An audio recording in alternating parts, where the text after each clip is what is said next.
Rock and rolling. This is my interview with Mitch Tonez. He's a musician from Port Perry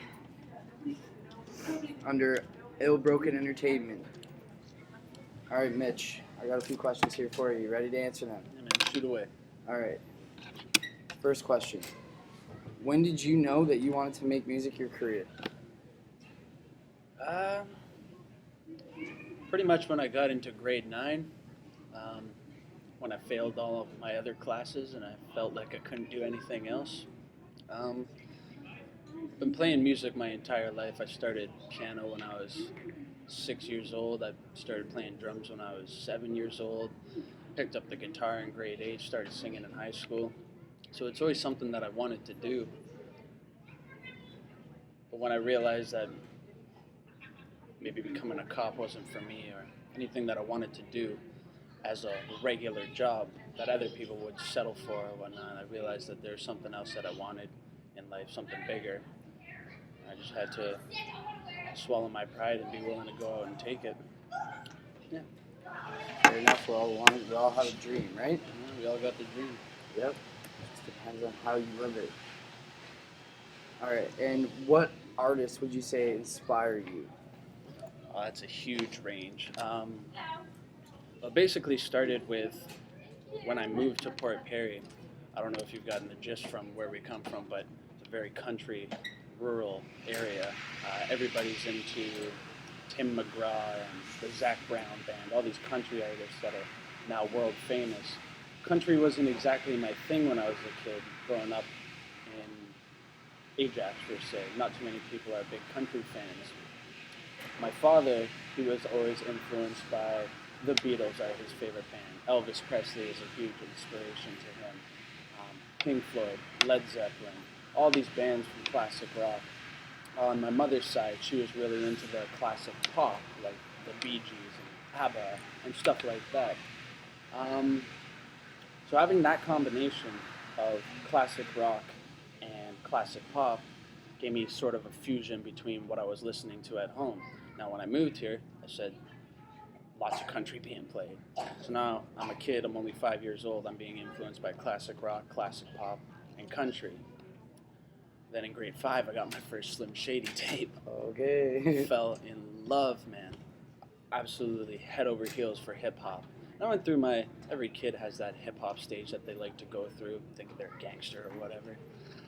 I stepped back and I realized once I got into high school that music genres sometimes split people into cliques. There are the metalheads, the punks, there are the country guys, there's the classic rockers, there's the gangsters, there's all these different kind of guys because of the music that they listen to. So I took the fusion of all these different artists from, like I said, Led Zeppelin and the Beatles, to Darius Rucker, who's a very, very famous country singer nowadays. I took Eminem, I took Classified, I took ska bands like Sublime, which was a lot of my skating influence when I used to skateboard.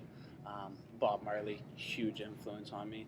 And I figured I could either choose one and then join that clique and be that kind of person. Like if I'm going to be a metalhead, I'm going to hang out with the metalheads, I'm going to dress all in black, and I'm going to have chains hanging from my waistband, and that's that. Or I can step back, look at all the things that have influenced me, and take them and combine them. And when people ask me what genre I play, I really don't have an answer because there is no genre for a metal, pop, country, hip-hop singer. But if you were to ask me my specific influence, I would go with people like Luke Boyd, aka Classified, Marshall Mathers, Tupac and Biggie, Elvis Presley, Bob Marley, AC/DC, Green Day, Sum 41. The list goes on and on. But it's basically a combination of all those things. Instead of being forced to choose one thing to commit to, trying to bring a different genre to the table to let people know that it's okay if you belong to this clique, you can still like this music. But I truly believe that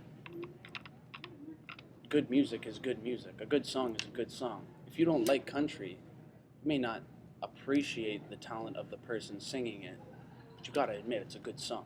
Amen to that. I completely agree with you on that one. patriot to the end. Love your Tim Hortons. Oh yeah, buddy.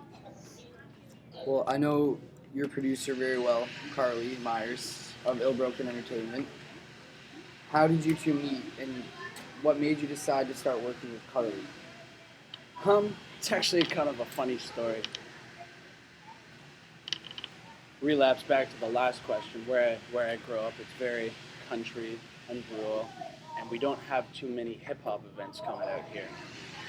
And I have a few songs that are very hip hop like and rap like, and I wanted to get them out to a different crowd. There's people around here, they've heard a few of my hip hop songs, and some people like it, some people they don't. But I feel like there wasn't enough audience to get a full feedback. So I went out to Ajax when they were hosting a rap battle at Top Shelf, a little bar upstairs on top of some other restaurant. And I walked in there, and I was the only kid that wasn't wearing a bunch of chains and a sideways hat. I walked in there with dirty jeans, and my work hoodie. It was just plain and a black toque, and I stood out like a sore thumb. And as everyone's setting up, they have their MP3 files loading with all their hip-hop beats on them. I just had a guitar. Everyone's grabbing the mic and going, check, check, mic 1, 2, yo, what up, yo, what up?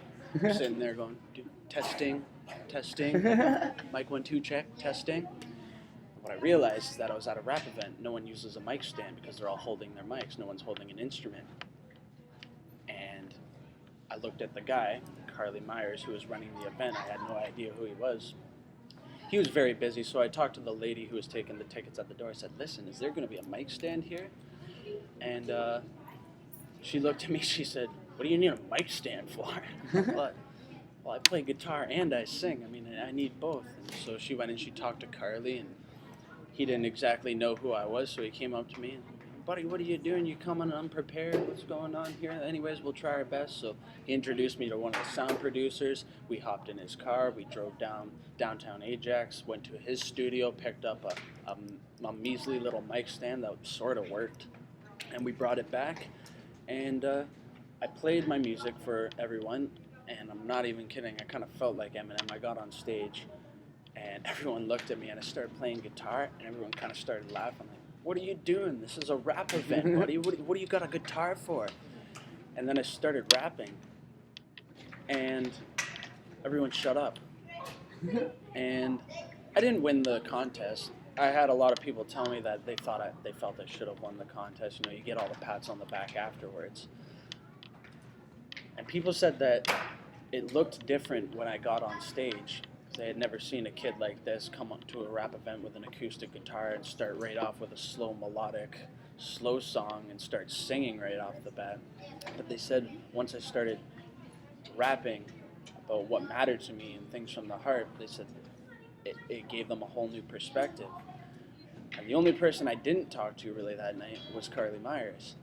And then he messaged me a little while later on Facebook and said, listen, I've been talking to some people and I've been thinking about how you presented yourself at the event, and you have a different twist to what I'm used to. He was used to the regular underground hip-hop at that point, and he said I had something different and he wanted to work on it. So we got together a few times, and I met the team, Sean Carter, Stacey Amy, all these other people that were working with Carly, and we put on the next event, and it was in joint, if you've heard of Will Champagne Shaw, he runs a company called Band Access. They were putting on another acoustic event that was also inquiring a bit of hip-hop, so we thought this would be perfect for this Mitch Tonez guy. Went there, met a bunch of other people from the other team, and then before I knew it, I just kept going to these events, and you see, I met Carly at this one, and then I met this Will Champagne guy at the other one, and now I'm meeting this guy, and every event that I go to, Carly's here, and, oh, Will's at this one, and we all started talking, and we decided, maybe it's time that I started working with the team. And pretty much it's been almost a year now that I've been working with them. I couldn't give you an exact date, but it's been almost a year, and things are working out pretty well. How do you like working with those crazy guys? They're crazy, man. They are. I know them very well. How do you like it? You know what? We have our ups and downs. Not personally, but I mean the business can be full of ups and downs. Absolutely. But we lean on each other, and like I said before, me coming from this part of town and them coming from that part of town, to just start off a relationship and a friendship and just have everything work out right away, it's pretty unheard of. I was pretty sheltered because I'm coming as an outsider to this group of people that have known each other since they were children, and they're working, as we like to say in the company, a grind for the greater. They're working for a greater lifestyle together as a team, and now I'm an outsider coming in. I felt a little not as close as everyone was, which is a given. Yeah. But the first time we ever went to the studio to record one of my singles, I get nervous when I get in the studio. And Carly picked up on that, and he took me outside and he said, listen, man, I know I don't know you all that well, but you can relax. It's okay, man. We're here as a team. It's not just you in that studio. We're all here. And him and I got onto a little sentimental level, and we talked about things that we had been thinking about of life, and we sat back and philosophized for about a half hour. And when I got back in the studio, I felt a lot more comfortable. And it was right then I think I realized that this is really a team effort. It's not just one guy trying to manage a bunch of artists that are all trying to do their own thing. It was a bunch of people trying to come together as a grind for the greater. And I believe in unity. Anything that can be done as a team will probably be done better. Yeah, Might be a few absolutely. more bumps in the road, but it's always better to work two brains as opposed to one. And it's influenced me in other aspects. Now we have other people like this guy named Nick Glover. Him and I are playing a show this weekend. He's another acoustic artist, and we had been watching him at these shows. And Carly asked me, what do you think? What do you think? And finally, we said, you know what? I think we want this guy on the team. And then I believe that Nick felt how I felt coming into this teamwork, this big union that we have going that we call Ill Broken Entertainment. We're the team, we're a family. He felt a little outside. So I remember what Carly had done for me, and then I projected it onto him. And now he's part of the team, and he's like family to us, and he's comfortable around us. So whenever we get those opportunities to invite someone into the family, we try and take them and we make them feel as comfortable as possible. And yeah, we do some crazy stuff sometimes. We have late night shows. We go wild on stage. At the end of the day, we all go home as family. That just should not happen. Okay. Well, I like that. So you guys say it's more of a family than just business partners, right? Yeah. You guys all grow as a family. Yeah, I mean, when we're not doing anything, which is hardly ever, if we all get together at Carly's place, Sean will be there and Stacy will be there, and Carly will be working on something on his laptop. Sean will be trying to write a song, and I'm sitting there with my acoustic guitar just kind of playing, and we're all just trying to do our own thing, but we're there together doing our own thing. And anything that I need help with, I can turn to him and be like, listen, Carly, I need some advice on where you think this next part of the song should go. What do you think from it? And then he'll give his piece. Stacy will give her piece. Leo will give her piece. Sean will give his piece. And then with all that feedback, now I have a decision to make. Without that feedback before, I would have been sitting there with writer block saying, oh man, I don't know what I'm going to do with this. Maybe I'll just scrap this song. But having that family and that team as a backup, it's like that leg, that support that you can lean on when you feel like you don't know what to do with something, you don't know where to turn next. You have a team standing behind you as opposed, because I'm a solo artist. I don't have a band. I do my own thing. Yeah. But as a solo artist, there's still a team backing me up. Exactly. And that's that concept of family. Yeah, that's exactly the answer I was looking for. I appreciate that. Yeah, man, no problem. Like, before you started working with Ill Broken, who produced your music? Was it like self-made? Did you sit in the basement? Did you have like other people helping you? Well, I mean, in high school, it's funny, guitar is one of my biggest passions. So in guitar class, I used to skip all the time. I would go into guitar class, take my attendance down. We have these little private rooms that you can work on your schoolwork. Oh, okay. I would go in there and I would write my own work, and it was really making me fall behind in my grades, but it was also giving me a chance to project myself as my own musician. And after a couple months through the semester, I would come out from these rooms and I would show a few people in the corner of the guitar class, hey guys, check what I just wrote. And I started to get a lot of positive feedback. And, any high school is the same, but word of mouth gets to the next telephone, which gets to the next telephone, through the next telephone. You got this big string of telephones. All these people are talking about something that you did. Thank God it was in a positive way. That showed me that something that I was creating from my heart and my own mind, that people were taking a positive feedback, and I had people telling me that it was influencing them and that they liked what I sang about because I was singing from the heart about things that mattered instead of trying to put on some facade of something that I really wasn't. Once I had that following, I decided to join a few contests. One was put on by the principal of the school for a battle of the bands, and I went in there and I put down a couple tracks that I had written, and I got a ton of votes. I got voted to the final round. I wrote the song the night before the end of the competition. Finished the song, went on stage, played it the next day. Crowd went nuts. I won the first place prize, which so graciously, I don't know how much it costs, and I'm not even going to ask to be rude, but the principal fronted me 8 hours to Chalet Studios, run by Dave Chester, which was actually the father of one of the kids I played in guitar class with. His father runs a Chalet Studios, and I always try to think of a million examples of people that have recorded there, but the main person that's Rush's studio, if you know Rush. Yeah, really, eh? It's that studio where they record. So I got put into there, and something that would have cost me maybe hundreds of dollars an hour, I was getting for free. I realized this is maybe a point where it's either give or go. I'm getting this opportunity. Most people don't get opportunities set in their lap. They got to work years and years and years and save money and all this stuff. And I was just getting it handed it to me. So I sat there and I gave it my all. I laid down 12 raw acoustic tracks with barely any editing. We did them like once or twice through each. The 8 hours actually turned into like 9.5 with all the mastering. And by the end, I had this CD called Living in the Green, my original demo, my LP. Took that, went back to school, started selling it for $10 a piece, copied them all myself, signed everyone individually, and other people started to take recognition. And so I was kind of working by myself, but I guess without Dave Chester and his Chalet Studios, and without Mrs. Stark, my principal at the time, and without all the fans at Port Perry High School, I would have never gotten that first kick to realizing, okay, this is it. I've either taken this opportunity or I'm going to let it slip by.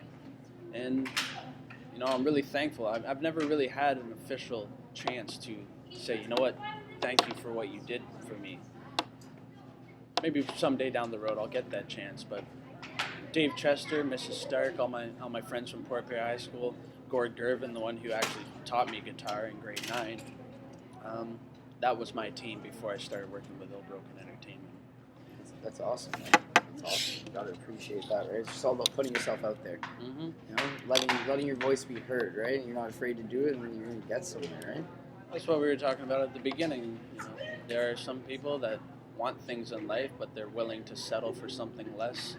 And then there are people that want things in life that are just going to go take it and do whatever they have to do. Absolutely. I think that's the time now. Very true, man. Better late than never, right? Or better early than never. Yeah. Okay, well, one of your fellow IBE members, Sean Manser Carter, he's a good friend of mine, actually. Yeah. Like, should I be expecting to hear any collabs on his upcoming album featuring Mitch Tonez? Not yet. I'm actually really busy with collaborations. Growing up in that sense that I was playing drums, piano, guitar, doing my own singing, doing my own backup vocals, going to the studio and doing it all myself. I had this ego, I guess, to me that, call it selfish, but I heard something in my head and I felt like no one else knows exactly how it sounds but me, so I'm going to do it myself. And over the past year, working with a team, I realized that it's okay to take other people's help. So lately I've been contacting all other acoustic musicians that I know, other rappers that I know, trying to put up a bunch of collaborations, and now I have a list of about 10 names that I'm going to be doing songs with. I wasn't ready to be on Sean's mixtape, and I'll admit that to the fullest. I'm not going to go on there and pretend I'm ready to do something mediocre, and then the CD comes out and people listen and they go, these guys are okay. Yeah. They could have done better. And I didn't want to do that to Sean because he was ready. It was time for him to get in the studio and release his album. And when I have no right to say, listen, man, I'm not ready, so you're going to have to hold off. Yeah, that's not right. But you know what? Like I said, sometimes we're just sitting there, and I'll be playing a little acoustic riff, and he'll just start rapping. And then the collaboration has begun. Is it finalized, mastered, and ready to go? Not yet. He's going to have one album come out, and maybe the next one, or maybe my next album. I got an EP coming out in January. Maybe I'll throw him on there. So in the future, though. In the future, for sure. Something's going to happen. I hope to hear it, man. Yeah. I'm excited to hear it. I remember I met you one time. One time I was with my girlfriend at the Oshawa Center. That was you? Yeah, okay. And I came up to you, and you were walking around the Oshawa Center just playing guitar and singing. I was like, do you do that very often? That was the first time ever, actually, and security kicked me out. Really? Why would they kick you out for that, man? That was wicked. Well, you know what? From the customers around the stores and in the mall, I was getting tons of positive feedback. I actually had an old man, the guy must have been like 70, 80 years old, dancing with a bucket of chicken he had just bought from KFC. I mean, it was a really cool positive feedback. Some kids tried to pay me a bunch of money to sit with them and play. Now, legally, I can't take that. That's why I've been kicked out before for taking money for a service I'm providing. They call it the solicitation. Yeah, absolutely. So I told them, you know what, keep your money, and I'll just do this for the sake of being heard, If people want to listen, they can listen. If they don't want to listen, they can move on. And I got a lot of positive feedback, and then I was actually there for quite a long time, and then finally security came out to me and said, listen, bud, we don't really have a problem with you, but a few store owners have been complaining about the noise. So, of course, they have to heed to the people that are paying the rent there to run a business. Absolutely. So, maybe one day I'll go back. I enjoyed doing it, that was for sure. Yeah, that was wicked, man. I guess I caught you on the right day then, because I'd never met you before. I listened to your music, like, a lot, like, on the internet, right? Because Carly's always posting, I like your music, man. I was like, that's wicked. I actually finally met this guy, and I was like, and from that day, when I saw you, I was like, I'm going to do my interview on him. I'm going to do it on him, and I just took my time. Thanks, man. I appreciate that. Like, walking around with your guitar in open places, doing the thing you love, like, does that help you with exposure, do you think? Like, oh yeah, like people find out who you are through that, right? Oh yeah. There's a popular place in Port Perry right in front of the post office on Queen Street. It's where people like to sit and eat ice cream in the summer. And I was a little nervous when I first started to busk. You know what busking is? A lot of people don't know that term. It's basically playing on the street for money. Oh, okay. I was nervous about busking because, I didn't want to get negative feedback. And, when people walk by and they don't throw money in, you're thinking, well, what the hell, man? Why don't you like me, man? What did I do wrong? But I realized that I have to practice music anyways. It's a must. You cannot not practice and then be ready for a show and blow people away. It just doesn't happen unless you're that natural. Exactly. Which most people aren't. So I figured if I have to practice anyways, it's a beautiful day. I love the outdoors, man. I can't stand if it's a beautiful day. I do not want to stay inside. So if it's a beautiful day out, taking my guitar, the instrument that I love, that is very portable. I can't take a piano anywhere. Take my acoustic guitar, go sit with a bunch of people that are sitting doing nothing, just enjoying the day as well, and practice my set list start to finish. 3 45-minute sets. It takes a solid 3.5 hours to get through them and take a break and have a drink. Might as well practice, entertain people, get my name out there, and get paid for it. Whatever people are willing to give me. And some people are real generous, man. I have my good days and I have my bad days. My bad days, I'll make like $20, $30, and I'll say, you know what, I'm tired, I'm going to go home. And then there are those other days. My best day this year, I was only out there for 2 hours, made over $150 because people wanted to sit and listen. If people are sitting there wanting to listen to me, it doesn't matter how sore my throat's getting or how tired I am. I have a service to provide. If people want it, they're willing to pay for it. Even if they're not willing to pay for it, but they want to hear it, that's what I'm there for. Exactly. Sharing, right? Mm-hmm. Sharing your love, right? That's awesome. Gotten tons of business cards that way. So I've gotten a few shows in town. I've had restaurant owners come out to the street and say, listen, I want to talk to you about like actually coming into the restaurant and doing what you're doing sometime, and I'll pay you money. That actually led to my very first show ever, my very first paid public show outside of high school. It was at one of my best friend's aunts runs a bar in town called KJ's Shack, Kimmy Morrell, sorry. And it was a mutual friend, so I guess I had that upper hand, but she heard that I could play. A few of my friends that worked there and went there for drinks after work told her I could play. She saw me on the street one time and she invited me in. It's one of my favorite places to play now. It's a local bar. I know the people that are there. It feels like a team or a family effort again. And I get paid to do what I love. I mean, like, not many people can even say that they do that nowadays. So I guess, yes, busking and playing on the streets has definitely given me some kind of exposure. That's awesome. Like you got to appreciate that, and you're not afraid to do it. And a lot of people would be, man. That's a good thing. Fear? I don't know. I am afraid. I mean, everybody's afraid of something.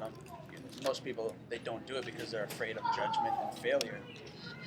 In the music industry, you have to be judged, man. If you're not getting judged, that means no one cares. Exactly, right?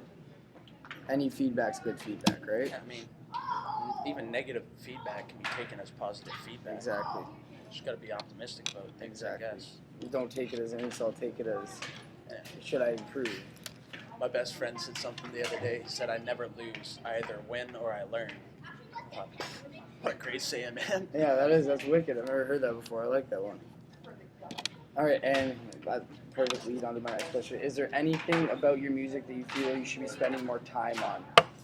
Like during the process of when you make it? Is there anything that you're unhappy with?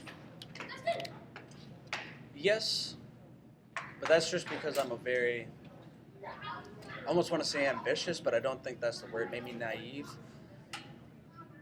When I was like 15, 16 years old, I thought I'd be a full-blown rock star by now.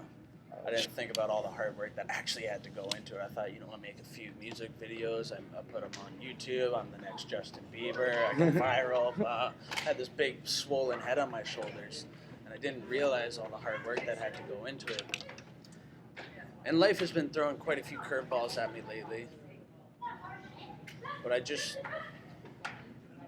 I'm unhappy with a lot of the ways that my music has gone. I'm starting to lose touch on certain venues that I'm playing at, certain venues that I am playing at. I'm not happy with a lot of the shows that I play. Like we were talking about, just playing for the sake of exposure.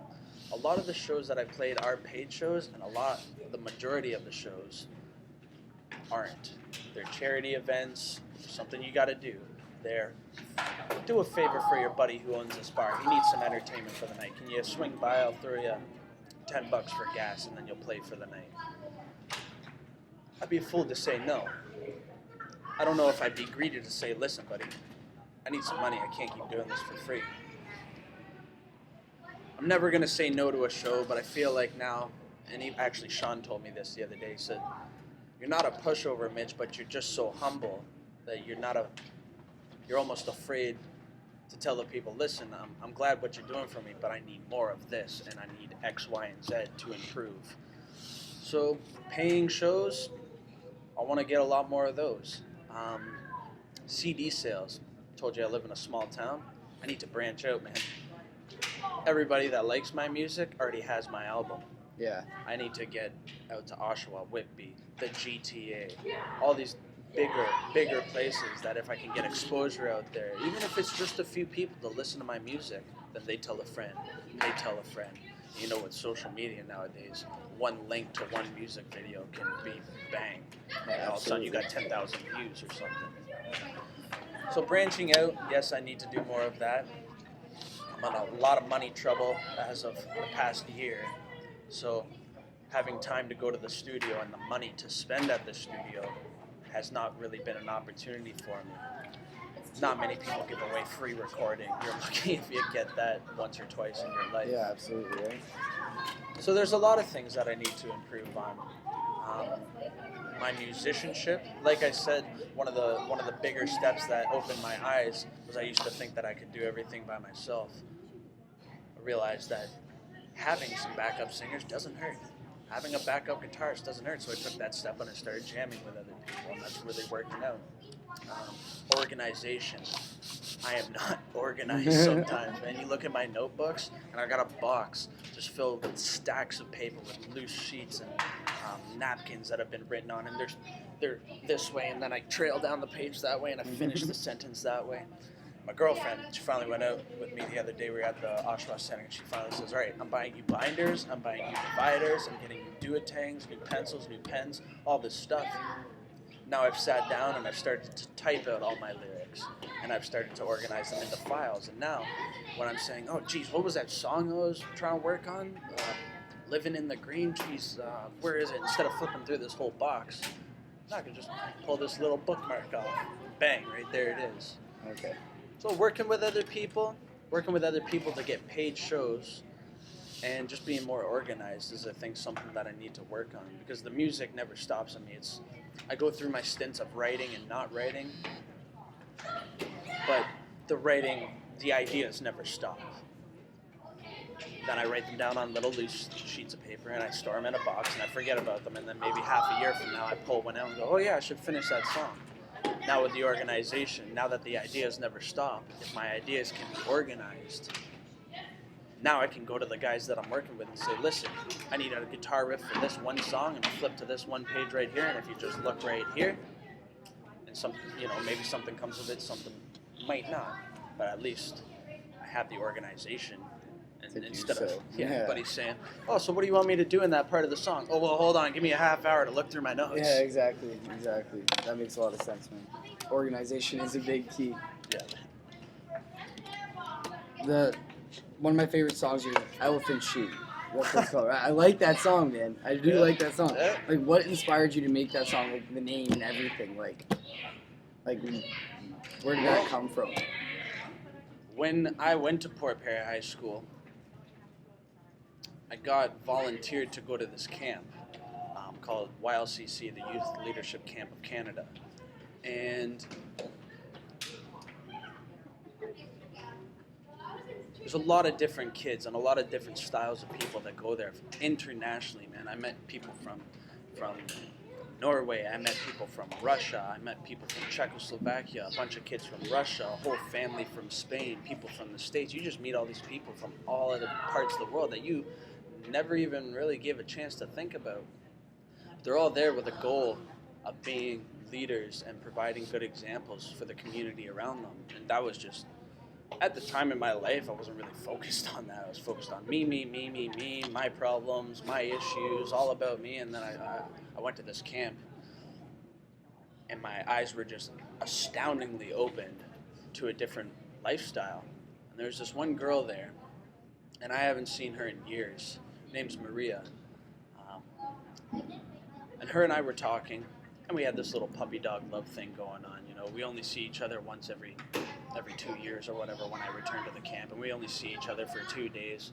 But every time we saw each other, it was picking up right where we left off, and we had a great time. We always enjoyed each other's company. And she kept saying to me this one weekend when I was in about grade 9, I think it was grade 9 or 10. She kept saying this elephant shoe thing to me. I was trying to be all nice and flattered, and everything. I had no clue what she meant, man. No idea. And I didn't want to ask her because I was a little embarrassed, because she clearly thought I knew what this meant, and I didn't. And we were at a dance for one of the last nights, and she mouthed it from across the room. And it looked like she said, I love you. I was like, whoa. And I went and I asked her, and she said, no, I said elephant shoe. And that's the whole point of that saying. I didn't know that. Oh, okay. But when you say elephant shoe, you don't see it. Oh, It looks like I love you. And that I was like, wow, it's kind of cool. And so I took these places and these different areas of the camp. Like you hear in the song, I say, it's 3 a.m, I'm standing here waiting for you out beside Grand Central Station. Grand Central Station is actually the change rooms and the showers and the bathrooms on campus. Oh, okay. You hear me say, we can take a walk down the Trail of Archers, which is where the archery was done. And then you go down there, we can bury our toes in the sand at the waterfront. That was where we would swim. Vulture Hall was where we would eat. And no one really knows except for me what that song is about. I guess everybody does now. Yeah, exactly. But I took all these different influences from something that had changed my perspective on life, and then I took somebody that had changed my perspective on life, and I threw it into my own little slice of paradise in my head, a place that I could go, that everyone supported each other, and I had people waiting there to support me.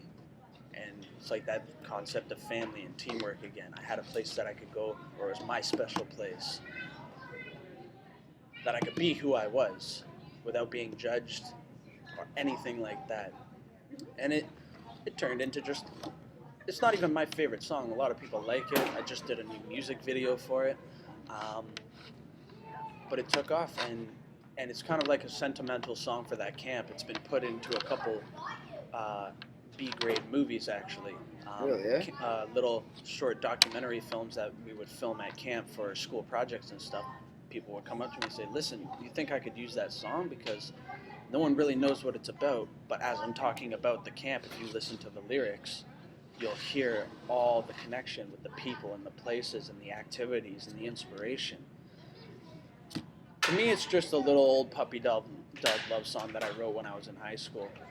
But to the people that went to that camp, it's actually something a lot different. And even that connection that you make with the people is the reason why musicians do what they do. It's like the little things that inspire you, right? Exactly. Exactly. That's awesome. I like that. I'm sure that the rock stars, like I was mentioning earlier in the interview, I'm sure they would say the same thing. Yeah, the money and the fame, all that's great. But as a musician, as a poet or an artist or a photographer or a painter or a dancer or anything, art is something that flows through you. And if you can take your form of art, give it 100%, and at least have one person come up to you and say, I made that connection, I get what you're saying. Money and the fame doesn't matter at that point. It's the fact that your art, your ideas, something that came from your own heart and inspiration has now inspired someone else. And it's that connection. And hopefully that person that was inspired to bare their soul, and someone else will make a connection. And it becomes this big chain link fence of all people making connections, really finding who they are, I guess. I like that. I like that philosophy, man. It works. I see. You do that one specific cover of Kings of Leon. Oh, you heard that? Yeah. Wicked. By the way, wicked. By the way, is that the only? Is that only because you sound like almost identical to the dude, man? It trips me out when I hear it, man. Or is like Kings of Leon? Is that they one of your inspirations as well? They were. Like I said earlier, I don't like to choose a specific genre. Kings of Leon have their own rock alternative genre, and I could choose to sit there and cover their song and do it exactly how they play it and get feedback, and people are like, wow, you know what, that was pretty good, you sound exactly like them. I'm not in it to sound like anybody else. Oh, yeah, you do your own twist on it, though. I like that. So what I did, I was actually at a very low place in my life. I'm sure you can probably tell that by listening to the lyrics. Like I said, I'm a diehard Slim Shady fan. This was right around the time where he came out with Love the Way You Lie. And I took the beat from Love the Way You Lie, and Marshall Mathers, his drive to not leave anything to, how would I say it? You know, what you hear is what you get. He's telling you what it is, and there's no two other ways to take it. You can't say, well, maybe he meant that. No, he hardly ever. Yeah, he meant this. And so it was one of the first times that I sat down and I didn't beat around the bush. I laid down how I was feeling. And I did it in a hip-hop kind of way. And I realized that I don't want to be a thief to Marshall. Like, that's never what I want. I don't want to steal his beats. I don't want to steal anything from him. He's a huge inspiration to me. So I figured, I can't just make a Love the Way You Lie remix and produce it. I can't do that. It's stealing. Yeah, exactly. So I took what he had taught me over these years about bearing your soul and just saying it how it is and how you feel. And then I took a little guitar riff that I came up with.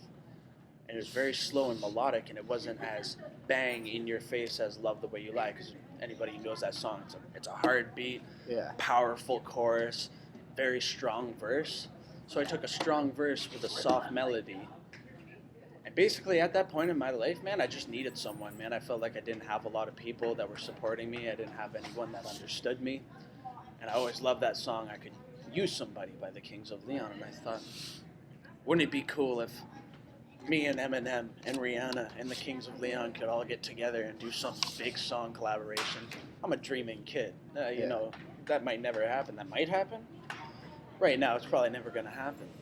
So I figured, all right, I won't call it my own song. It is a remix of the Kings of Leon.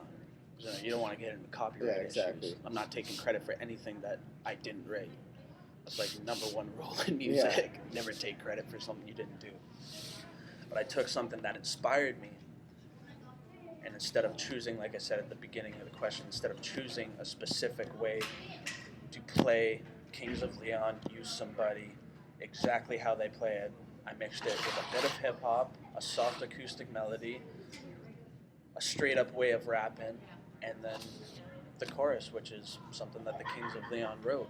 And it came out to be this message that I wanted to get across. It wasn't beating around the bush. It was that right now I need somebody in my life. And when the verse kicks in, I'm telling you why I feel like I need someone. And then we'll go back to the chorus. Like an essay. You start with what you're trying to get across, then you give your first point about why, then you kind of trail back to the original subject, then you give a second reason why, and then you bridge to the conclusion. And the conclusion is usually just a wrap-up of the whole subject that you're trying to get across to people. Fair enough.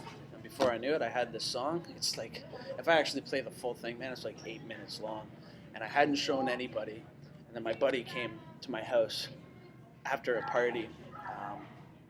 One morning he came over, and he was all hungover. It's the same guy that said, I never lose. I win or I learn. He came over, and he could barely open his eyes, and he was sitting on my couch like this. So, how's life? And I told him, listen, I just wrote this new song. He's always there to support me. He's always willing to listen to what I got to write. And I was a little nervous because I had never done a remix to someone else's song. And I started playing it, and he just started nodding his head like this. And then I got to the intro, which is the very first chorus, and his eyes opened up. And then by the end of the song, he just looked at me. And my buddy's a real quiet guy, so this is enough of a compliment. He looks at me and goes, yes! Yes! I thought, you know what? I did it. I nailed it. Yeah, you did, man. That was wicked. That was one of the most wicked things I've ever heard. When I heard that, man, I was like, this guy's sick. Like, seriously, I never heard you. And then all of a sudden, I see Carly posting all the time. I'm like, who is this dude, man? I heard that was like the first one I heard, and I was like, wow, dope. Thanks, man. No problem. Thank you. And what would be your final question for you, man? What would be your dream place to perform? Your dream. You know what? It might sound funny, but right here in town. Yeah?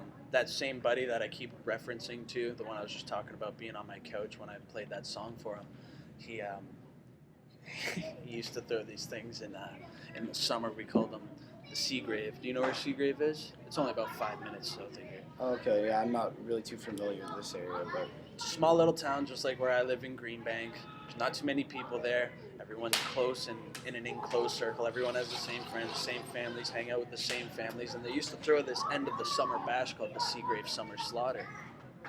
And his cousin was going to come down. He was a rapper, and his older brother's girlfriend's current boyfriend now is in a punk band, and they wanted him to play. And they had all these bands, and that family that I keep referring to is essentially part of my family. And they said, listen, you want to get on stage, just go for it.